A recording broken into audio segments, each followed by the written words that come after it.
Now, we're sitting with this onslaught of the Chinese vehicle assemblers. These are formidable competitors, and they make, I don't think all of them make great product, but the well-known ones make great products. There's a reason why they're growing globally. The problem is the surge in those imports into our market is just eroding the market for the local producers. So I recently sold my Merc that I spoke about and bought a Chery. Just to see what it was like. So what I did was I capped what I wanted to spend at 400,000 Rand. And I basically produced a spreadsheet of the cars that were available and tried to figure out what is the best value for money. And I found a second-hand Chery Tiggo 7. It had like 5,000 Ks on the clock and still had this 1 million kilometer warranty that Chery offers. And I wanted to, they say don't knock it until you try it. Yes. So I decided to take the plunge. And a year and a half ago, I bought the car and I'm like, I think it's a pretty good car, 400,000 Rand for sure, compared to what else was available on the market. Do you think there should be some protection mechanism against, not necessarily only Chinese cars, but you think of Suzuki and some of the others, protection against local produced vehicles? Think of the Polo. So I do think we've got a major problem in our domestic markets. So I made reference to the fact that in 2006, we sold 712,000 vehicles in South Africa. That was a great year. That was the last great year we had. 2006. Okay. Last year, 2024, I think we sold 525 or 530,000 vehicles. So we're way off our peak. Yeah.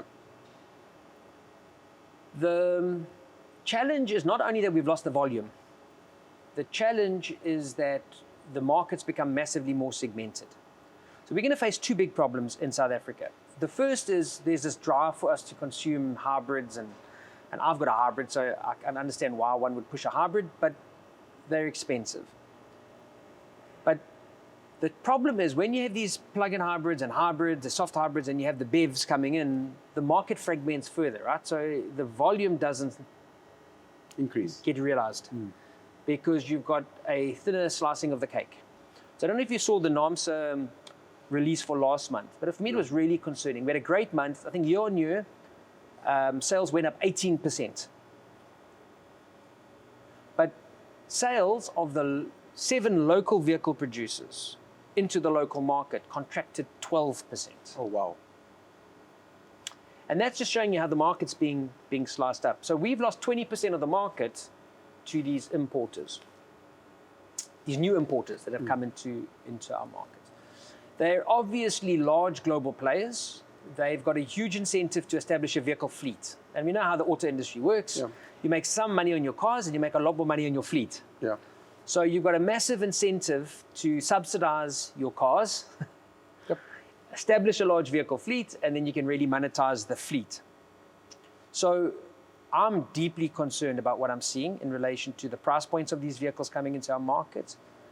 They're good products, but we need to safeguard our position on this.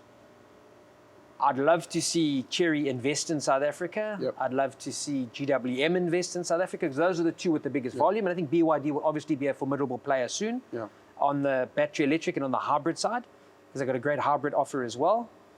So the question is, what are we trying to achieve as an economy? And the challenge that we have to recognize in South Africa is twofold. There's an immediate problem, which is the automotive industry employs 120,000 people. Okay, maybe now it employs 110,000. We've lost a few jobs recently. A country like Thailand, which started in the same position as us 20 years ago, 25 years ago, now employs 450,000 people. So we've got much greater scope for really building and deepening our automotive industry. South Africa doesn't have a vehicle affordability problem. South Africa has a people who cannot afford vehicles problem. So how do we fix the people who can't afford vehicles problem? We've got to give them more jobs. We've got to create a more productive society. The auto industry sits at the middle of that ecosystem along with some other sectors. So do we need to protect the industry? I think we need to ensure that it's safeguarded, whether that means more protection or it means working with the new emergent vehicle assemblers and requiring them to actually set up operations in this country on a CKD basis, not the semi-knockdown, low-value basis that that is quite attractive to do, but on a completely knockdown basis, with a paint plant, Body shop. with a body shop, and with all of the associated assembly, so we can open up the bill of materials and secure all of as many components as we can as well. Then we've got a great future. The challenge we've got is that these imports could very well displace local producers. Yep. And then what? Then we have a major problem because, of course, we're just going to add more people to the unemployment disaster that we've got now. Yep. But tied to that, there's another problem. The automotive industry is a net contributor to our balance of payments. Yes. It's one of the few, Success stories, if you want. it's one of the few products that we actually do run a positive balance of payments on. Yep. And most things, clothing, textiles, toys, electronics, everything like that, we run massive deficits. Our currency is under continuous pressure anyway. We're going to have serious problems. Yeah. I mean, already fuel is a major problem for us, importing oil and in the future having to import petrol because our oil refineries have closed. So it just, it's another 10, 20% of additional cost on those imports, which are a major drag on our economy. So we've got to be, what are we trying to achieve? I mean, the whole point is to have a strategy. And so where does the automotive industry fit in terms of our industrial strategy? How important is the domestic market to our automotive industry? Then what plan do we make from there?